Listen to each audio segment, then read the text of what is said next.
প্রথমবার গুরুজির সাথে দেখা হয়েছিল 2009-এ, যখন গুরুজি এসেছিল তখন আমার বয়স 8 বছর, আমার মনে আছে। তো আমার মায়ের সাথে আমি প্রথমবার আসি এখানে, দিয়ে গুরুজির সাথে দেখা হয়েছিল, ওটা খুব ভালো করে মনে আছে।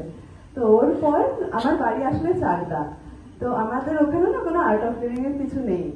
তো আমি মায়ের সাথে আমার ইয়েস কোর্সও এখানে করা, আমার আর্ট এক্সেলও এখানে করা, তো আমি মায়ের সাথে এখানে আসতাম।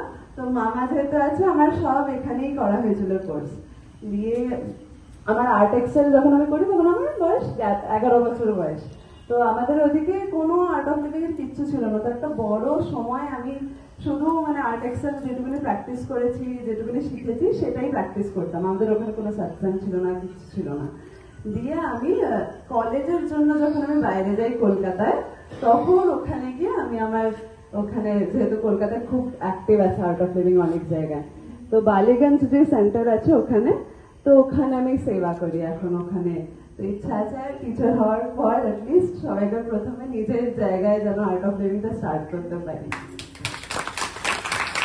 তো আপনারা সবাই আশীর্বাদ করবেন যেন করতে পারি কিছু গুরুজির এই ভিশনটাকে সবাইকার অব্দি যেন পৌঁছাতে পারি। Thank you so much.